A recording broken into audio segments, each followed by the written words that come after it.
Hello guys, स्वागत है आप सभी का हमारे YouTube channel Yashwant tech videos में। आज हम लोग सर्वर का ही एक टॉपिक डीएससीपी, जिसका एक पार्ट हम लोग ऑलरेडी पढ़ चुके हैं, उसी का नेक्स्ट पार्ट आप लोगों को पढ़ाने जा रहे हैं। इसमें हम लोग डीएससीपी का कैसे आईपी एड्रेस मिलता है अपने कंप्यूटर को और क्या रिन्यूअल प्रोसेस होता है ये हम लोग समझेंगे, जिसको हम लोग डोरा प्रोसेस भी बोलते हैं। और डोरा प्रोसेस हम लोग तो समझेंगे साथ ही साथ कैसे आईपी एड्रेस रिन्यू हो जाता है एक बार देने के बाद, ये भी हम लोग इस वीडियो में इस प्रोसेस को समझेंगे। तो चलिए हम लोग आगे बढ़ते हैं और स्टार्ट करते हैं समझना। ठीक है, सबसे पहले तो जो लोग हो सकता है कि प्रीवियस वीडियो नहीं देखे हो, अभी फर्स्ट देख रहे हो, तो उनको एक बार क्लियर कर दें कि डीएससीपी सर्वर क्या होता है। देखो, डीएससीपी सर्वर एक ऐसा सर्वर होता है जिसका काम होता है ऑटोमेटिकली आईपी एड्रेस प्रोवाइड करना जो भी नेटवर्क में कनेक्टेड डिवाइसेज हैं उनको। ठीक है, डीएससीपी सर्वर का काम ऑटोमेटिक आईपी देना। ठीक है, आईपी जो है हम लोग दो तरीके से दे सकते हैं। एक तरीका होता है स्टैटिक आईपी देना, दूसरा होता है डायनेमिकली आईपी देना। स्टैटिक का मतलब जब हम खुद जाकर के अपने कंप्यूटर में या अपने किसी भी नेटवर्किंग डिवाइस को मैनुअली आईपी देते हैं, उसको हम लोग बोलते हैं स्टैटिक आईपी। और डायनेमिक का मतलब होता है जो ऑटोमेटिकली मिले, और ऑटोमेटिकली मिलेगा किससे, तो उसके लिए हमारे नेटवर्क में क्या होना चाहिए, डीएससीपी होना चाहिए। अगर स्टैटिक आईपी भी नहीं डालोगे, डीएससीपी भी नहीं होगा, तो आपके कंप्यूटर में ऑटोमेटिकली एक आईपी एड्रेस जनरेट हो जाता है जिसको हम लोग ऑटोमेटिक प्राइवेट आईपी एड्रेस यानी कि अपीपा कहते हैं, जिसका रेंज 169.254 के रेंज का होता है। ये उस केस में मिलता है जब या तो आपकी आईपी कन्फ्लिक्ट हो रहा हो, या स्टैटिक आईपी नहीं डाल रखे हो और डायनेमिक सर्वर भी नहीं अवेलेबल है, तब आपको अपीपा की आईपी मिलती है। तो हम लोग प्रोसेस में समझने जा रहे हैं कि डीएससीपी जो है कैसे आईपी देता है। आइए देखो, अब नेटवर्क में एक्चुअली एक डायग्राम यहाँ पर बना करके आपको समझाते हैं। सोचिए कि ये एक नेटवर्क है। इस नेटवर्क में हमने यहाँ पर एक डीएससीपी सर्वर बनाया और यहाँ पर हमने एक क्लाइंट्स रखा, और भी क्लाइंट होंगे ऐसे। ये हमारे कंप्यूटर है जिनको ऑटोमेटिक आईपी चाहिए। अब अगर इस कंप्यूटर पर हम गए और इसके आईपी एड्रेस की सेटिंग में हमने ऑटोमेटिक पर सेट कर दिया, ऑटोमेटिक पर सेट करते ही इस कंप्यूटर से एक मैसेज ऑटोमेटिकली क्या होता है, ब्रॉडकास्ट होता है नेटवर्क के अंदर। क्या मैसेज ब्रॉडकास्ट होता है, डीएससीपी सर्वर को सर्च करने के लिए। ठीक है, ये मैसेज एक ब्रॉडकास्ट होता है, उस मैसेज को हम लोग बोलते हैं डिस्कवर मैसेज। मतलब ये क्या करता है, डीएससीपी सर्वर को सर्च करता है कि नेटवर्क में कोई डीएससीपी सर्वर हो जो हमें ऑटोमेटिक आईपी दे सके। और अगर नेटवर्क में कोई भी डीएससीपी अवेलेबल है, अगर डीएससीपी अवेलेबल है तो इस डिस्कवर मैसेज को रिसीव करता है, और रिसीव करके वो उधर से ऑफर देता है कि आप हमसे आईपी ले सकते हो। और हाँ, यहाँ पर एक चीज़ और समझना है, अगर डीएससीपी सर्वर नहीं अवेलेबल है तो क्या होगा। उस केस में ऑटोमेटिकली इस कंप्यूटर के अंदर एक ऑटोमेटिक आईपी जनरेट हो जाएगा जिसको हम लोग अपीपा की आईपी कहते हैं। बट जैसे ही कोई सर्वर मिलता है और वो ऑफर करता है कि आप आईपी हमसे ले सकते हो, तो क्लाइंट कंप्यूटर फिर से क्या करता है, रिक्वेस्ट भेजता है कि ठीक है, हमको आप आईपी दे दो। और जैसे रिक्वेस्ट जाता है डीएससीपी सर्वर के पास, तो डीएससीपी सर्वर उधर से इसको क्या कर देता है, एक्नॉलेजमेंट दे देता है, मतलब कि उसको आईपी एड्रेस दे देता है।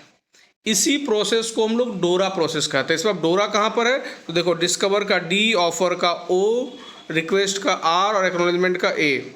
ठीक है, इसको हम लोग बोलते हैं डोरा प्रोसेस। तो डोरा प्रोसेस में क्या होता है, क्लाइंट कंप्यूटर डिस्कवर करते हैं, सर्वर एक बार उसको ऑफर देता है, फिर क्लाइंट से दोबारा रिक्वेस्ट जाता है आईपी लेने के लिए, और जैसे रिक्वेस्ट जाता है डीएससीपी सर्वर को उधर से आईपी एड्रेस दे देता है। इस प्रोसेस को हम लोग बोलते हैं डोरा प्रोसेस। क्लियर है सबको, ये होता है डोरा प्रोसेस। आइए नेक्स्ट हम लोग समझें। डीएससीपी का जो लीज जो हो, मान लो एक बार आपको आईपी मिल गया, तो आईपी अब रिन्यू कितने दिन के बाद होगा। ठीक है, तो लीज कितने दिनों के लिए हो ये आप खुद सेट कर सकते हो। डीएससीपी सर्वर में ऑप्शन आता है कि कितने दिन के लिए आप लीज देना चाहते हो। हम एग्जांपल के लिए मान रहे हैं कि चलो हम 10 दिन का सेट करके रखे हुए हैं कि 10 डेज के लिए हमको आईपी देना है। बट ये सोचिए कि अगर 10 दिन के बाद या उससे पहले ही कोई कंप्यूटर क्या हो जाता है, वहाँ से चेंज हो जाता है। ठीक है, तो जैसे कंप्यूटर चेंज हुआ तो उसको तुरंत आईपी चाहिए, और अगर वो आईपी चाहिए तो सर्वर पर भी वो आईपी क्या हो जाना चाहिए, फ्री हो जाना चाहिए। ठीक है, मान लो कोई कंप्यूटर पहले से लगा हुआ था, उसको एक कोई आईपी मिली हुई थी, अभी उस कंप्यूटर को हमने चेंज कर दिया। जैसे हमने चेंज किया, अब उस कंप्यूटर को दूसरी आईपी मिलेगी जो दूसरा वाला कंप्यूटर है, लेकिन सर्वर पर एक आईपी एड्रेस अभी भी क्या है, बिजी है कि वो हमने किसी को दे रखा है। ठीक है। तो वहाँ देखो सर्वर से हम चाहें तो रिकाउंसिल का एक ऑप्शन आता है, उसको रिकाउंसिल कर दे तो आईपी एड्रेस को दोबारा चेक कर लेता है वो, और अगर वो क्लाइंट इस टाइम अवेलेबल नहीं है तो उस आईपी को रिलीज कर देता है और वो आईपी किसी और को दे सकता है। दूसरा यहाँ पर जो हम लोग अभी समझने जा रहे हैं वो ये समझने जा रहे हैं कि एक मान लो किसी कंप्यूटर को एक आईपी मिला, तो क्या ये चांसेस होते हैं कि उसकी आईपी एड्रेस चेंज हो जाए? अगर उसका आईपी एड्रेस चेंज होगा तो उसके लिए कंडीशन यही होगा कि जो उसका रिन्यूअल होने का टाइम था, लीज ड्यूरेशन था, उस बीच में वो रिन्यू नहीं हो पाया था। अगर वो रिन्यू हो जाता है तो फिर वो आईपी एड्रेस चेंज नहीं होगा, वही आईपी रहेगा जो इसको पहले से मिला हुआ था। आइए ऐसे आपको समझाते हैं कि मान लीजिए ये एक कंप्यूटर था जिसको आईपी मिली थी 10.0.0.1 सर्वर से, 10 दिनों के लिए आईपी मिला। तो क्या होगा, 5 दिन जैसे ही बीतेगा, यानी कि 50% लीज का जैसे ही एक्सपायर होगा, तो क्लाइंट से एक मैसेज आता है सर्वर के पास क्या करने के लिए, लीज को रिन्यू करने के लिए।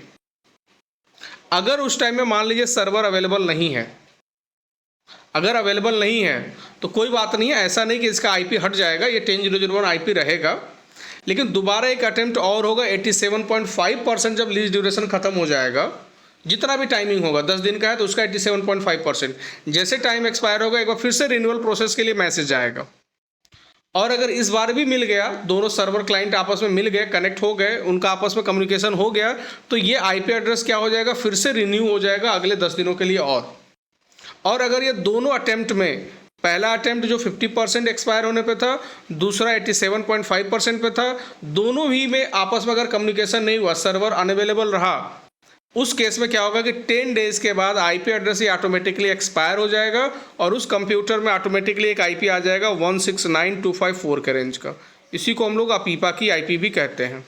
इस रेंज की आईपी ऑटोमेटिकली उसमें आ जाएगा, कब, जब उसका लीज ड्यूरेशन एक्सपायर हो जाएगा तब।